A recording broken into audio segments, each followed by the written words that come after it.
Ooh, perfectly level. Hell yeah. Hey there, how's it going? Welcome. Thanks for joining. My name is Kevin Reif and I'm a freelance photographer in Cincinnati, Ohio. And today we're going to be talking about our basic camera settings. That's our shutter speed, our aperture, and our ISO. I don't know if you can hear that, they're vacuuming right outside my door in my apartment building, so I'm going to wait a second. You want your picture taken? Whoa. Interesting. What do you think? Do you like it? All right, sounds like they're done.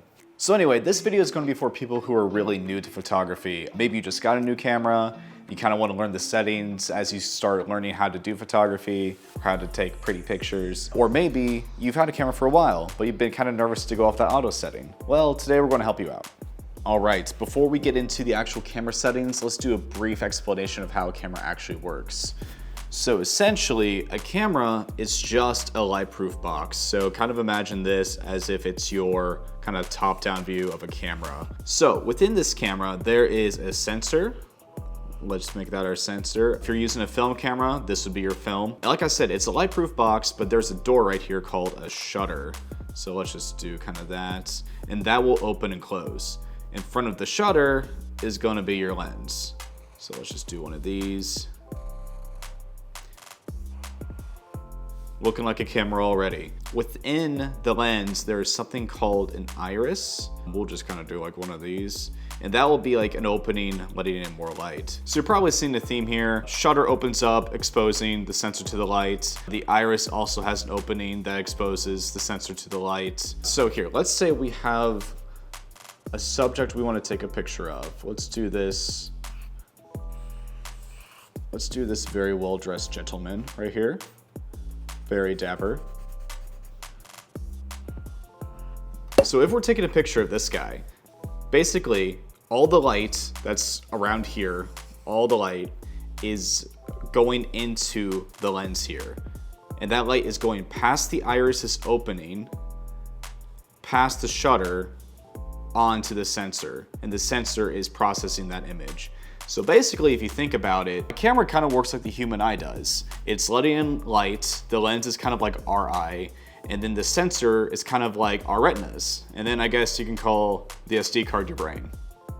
What kind of SD card would your brain be? I think mine would be an off-branded one that would just corrupt when under too much stress. All right, but let's actually explain what some of these camera settings affect. So the first camera setting we're talking about is our ISO. That's basically going to be the sensitivity that the sensor has to light. So the ISO affects the sensor's sensitivity. Next we're going to talk about is our shutter speed. So our shutter speed is going to affect literally just how fast this shutter opens and closes and exposes the sensor to light. And then finally, we're going to be talking about our aperture. Our aperture affects this iris that's within the lens, opening and closing, controlling the amount of light that goes past the shutter onto the sensor. All right, so let's break all these down a little bit more. Starting with shutter speed. Like I said before, shutter speed is literally just how fast that little door is opening and closing, which contributes to how much light is hitting that sensor. So let's take a closer look and see what we got going on here. All right, so as you can see here, I took the lens off of this camera and you can actually see the sensor right there. The shutter is currently open and it closes when you push the shutter button. So let's show you a fast shutter speed to start out with. This is 1/2000th of a second. You see how fast that was? Here, let's slow that down by half. Let's do 1/1000th of a second. Still pretty fast, right? So doing a shutter speed this fast really does allow you to really freeze motion. So it's really great for if you're photographing pets, kids running around, sports even, you really want that really fast shutter speed. However, you are exposing the sensor to less light. So the higher shutter speed, the less light you're going to have on that sensor, which could lead to an underexposed image. All right, so let's see what happens when we do a really slow shutter speed. So let's go, just to show you, let's go all the way down to like a full second exposure. Boom, okay, so we're at 1 second. Obviously, as you can probably guess, it took a whole second after I hit the shutter for that to close, see? So in doing that, I'm exposing the sensor to a lot more light. However, with the sensor being open for that long, you're also introducing motion blur. So have you ever taken a photo in a really dark place and it looks like real streaky? That's probably because your camera or your phone or whatever really slowed down the shutter speed in order to try to compensate for the lack of light. This can sometimes be a cool thing, especially if you're on a tripod. Your shutter speed doesn't really matter, as long as you have a stationary subject, of course. So like landscapes, you can do a really slow shutter speed and totally get away with it. Also, there might be times where you want a slow shutter speed for an artistic choice, such as for a waterfall. If you do a really fast shutter speed, you freeze that water in motion. But if you do a really slow shutter speed, you actually kind of get this like really nice, kind of gradual looking water stream that's really pleasant and pretty to look at.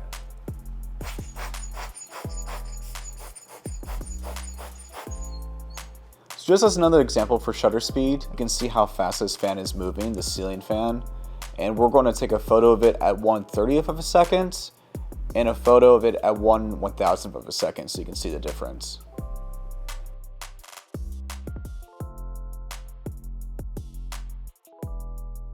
Now for ISO. ISO is your sensor's sensitivity to the light that's coming into it. Back when film was more prevalent, you would actually buy different sensitivities of film, like 100, 400, 800, etc.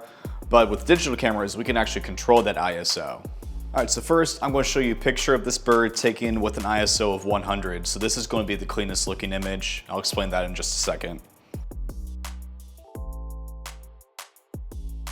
All right, and the next thing I'm going to show you is a really, really high ISO. We're going to crank this all the way to 12,800. Now, that is pretty high. You probably wouldn't use that too much, but there are some scenarios where you're shooting inside and it's just really dark and that's all you can do. So let's show you what that looks like.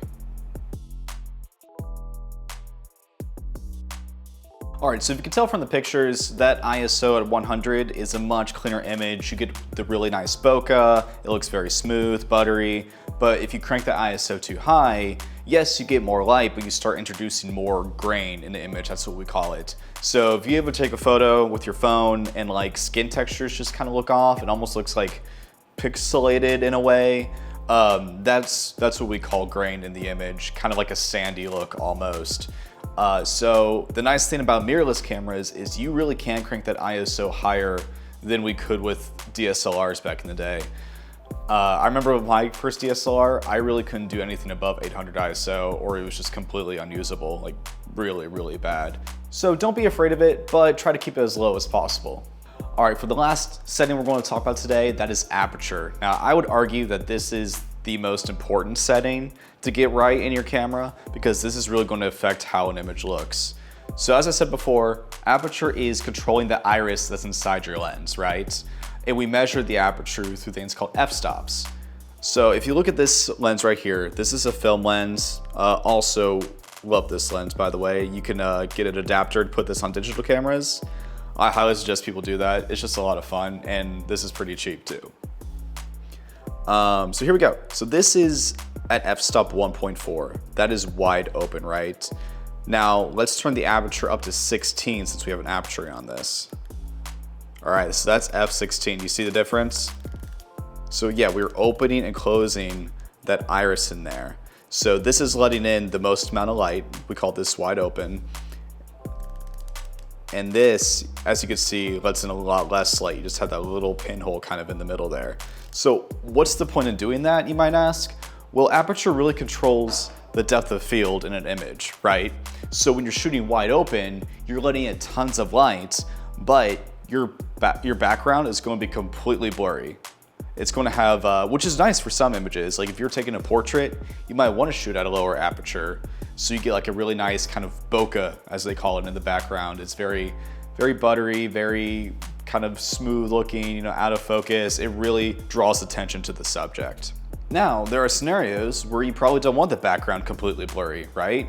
Let's say you're at a really cool place and you might want to take a photo of your friend or your partner or whoever, but you want to be able to see some of the background too to prove that you went to the Eiffel Tower or whatever. That's when you want your f-stop to be a little bit higher so that you can actually see what's going on. Now in doing that, you're letting in less light because that iris is getting smaller and smaller. So for a photo where you want to show some of the environment, maybe it's not necessarily the focus. Maybe, you know, you're taking a picture of somebody in a cool place. I'll shoot that maybe like f5.6 or so. F4 and f5.6 is also good for smaller groups, right? When you want to make sure that everybody is in focus. For example, there could be somebody right behind me, and if the camera's focused on me, it may not be focused on them, even though they're like very close. It just depends on the f-stop. Now let's say you're doing a landscape. You probably want almost everything in focus for that, right? And that's where you're doing your high f-stops, your f8s, your f16s, and that's how you're getting the most focus in an image. All right, so for an example of aperture in action, we're back to Mr. Bird over here, and Mr. Bird has invited his friend for a photo. But the problem is, Mr. Bird's friend is, he's a little shy, so he's a little bit further back. And when we take a photo of Mr. Bird, as you can see, only Mr. Bird's in focus. Mr. Bird's friend is pretty out of focus. So we could change the focus over to him, but now Mr. Bird's out of focus. So that's when we had to do a higher aperture. So right now I'm at f2.8. I'm going to crank this up to 5.6. And I'm going to lower my shutter speed to compensate for the exposure difference. All right, so now let's take another picture. All right, so you can see that it's better, but Mr. Bird is still a little out of focus. So we're going to crank this up to f8. And now I'll adjust my ISO to compensate for that. There we go. Now both Mr. Bird and his friend are in focus, and they're ready to post this picture to their fashion blog. For a real quick recap, we talked about our shutter speed first, how fast that door is opening and closing, also affecting the motion blur in the image. We talked about our ISO, which is the sensitivity of light on the sensor, lower ISO being the cleanest image, higher ISO introducing grain into the image. And finally, we talked about aperture, which controls the depth of field in our photo. So you can know these settings, but it's really all about balancing them to try to get the best possible image. So I'm going to show you another example. All right, so I'm going to take another photo of Mr. Bird and his friend. I already know I need a f8 to get them both in focus. So I'm going to go ahead and crank that aperture to f8 and take a photo. All right, that's totally unusable. It's completely dark. All right, so right now I'm at ISO 100. I can just crank that up, right? So I'm going to go ahead and do that. And now I'm at ISO 8000. All right, I can definitely do that, but however, I do have a noisier image now. I do have a shutter speed right now of 1/500th of a second, 500th of a second, excuse me. And since Mr. Bird is stationary and I'm on a tripod, that's really not necessary. So I can turn this down by quite a bit. Let's do 1/100th of a second, which is also totally fine for handheld shots as well. And then I could turn my ISO all the way down to 1600. That's more reasonable, especially for a mirrorless camera. And there you go. We got a properly exposed image, balancing all these settings together. A pretty good visual on how to balance all these settings is something called the exposure triangle. If you Google it, you'll find tons of different ones out there. I'll show you an example here as well. But basically, if each side of the triangle is a different setting, ISO, aperture, shutter speed, you're trying to find that perfect balance of all three to kind of meet in the middle of that triangle for a properly exposed image. So you can learn all these settings, and you definitely need to know what they do, but honestly, this is really about trial and error. So you just need to get your camera, get out there, play around with the settings, see what looks good, see what doesn't look good, and before long, it'll just become second nature to you. You might just be able to see kind of the light in the sky, be like, oh yeah, I need ISO 400 for this. Or you could just see a scene and be like, oh, I'm going to shoot this at f5.6. It's honestly not as hard as it seems. I remember when I first started photography, this was all super confusing to me, super brand new to me, but just the more I took photos, just the easier it got to learn. So I'm going to give you a quick pro tip for beginners as you're kind of figuring out all these settings. Let's say you just kind of want to shoot an image like a little bit faster. You don't really have all the time to fiddle with all the settings to figure it out. Instead of shooting in auto, I would switch your camera to aperture priority, which looks like a little A on the dial here. Hopefully you can see that and it's not completely out of focus. But it looks like an A on the dial. You may need to go into the menu system to find it depending on your camera, or it might look like an AV as well. So go to aperture priority, and that way you choose your aperture while the camera figures out what shutter speed you should be at for that aperture. And you can even set it so your ISO is automatic too, so the only thing you need to worry about is the aperture, which I think changes the image the most out of any other setting. Now, if you're going to do that, I would also go into your settings, and somewhere around the auto ISO, you can actually change the minimum shutter speed. I've done this before. I've set it to 125th of a second, just so it doesn't go anywhere below that unless it absolutely has to. And you can even set like the upper range for your auto ISO as well. So if you know like my camera is completely unusable past this ISO, you can make that your maximum. So again, it doesn't go above that unless it absolutely has to. Yeah, and this is a great little trick. I do this when I travel and I kind of want to focus more on having fun and doing what I'm doing rather than playing the settings and making people wait on me. I also do it for casual shooting all the time. Oh, and another thing is most cameras have an exposure compensation dial like this. And that's just so if the camera makes your image a little bit too bright or a little bit too dark, you can change with the exposure compensation dial here. You can go up to 3 stops and you can go down to 3 stops, at least on my camera. Yeah, so I recommend use aperture priority. Take some time to shoot in full manual mode also to try to figure out settings, and just get out there and shoot and have fun. All right guys, thank you so much for watching. I really appreciate it. I really hope this video was helpful for you in learning your camera settings, and I hope it was maybe kind of inspiring for you to just grab the camera and get out there and just try doing some shit. And if you have a friend who's maybe learning photography, maybe send this video to them. Hopefully that will help them as well, and I would really appreciate it. All right, well, thanks again. And if you want to see more photography related content, please give me a subscribe and maybe a like. I also do a lot of like behind the scenes photo shoot stuff, as well as I'm trying to get more into tutorials in the coming year. And if you want, you can follow me on Instagram at KevinWrightPhotos. I would absolutely love that. And I would love to see the photos that you guys take. So either tag me, send them to me, whatever works, and I'll see you again next time.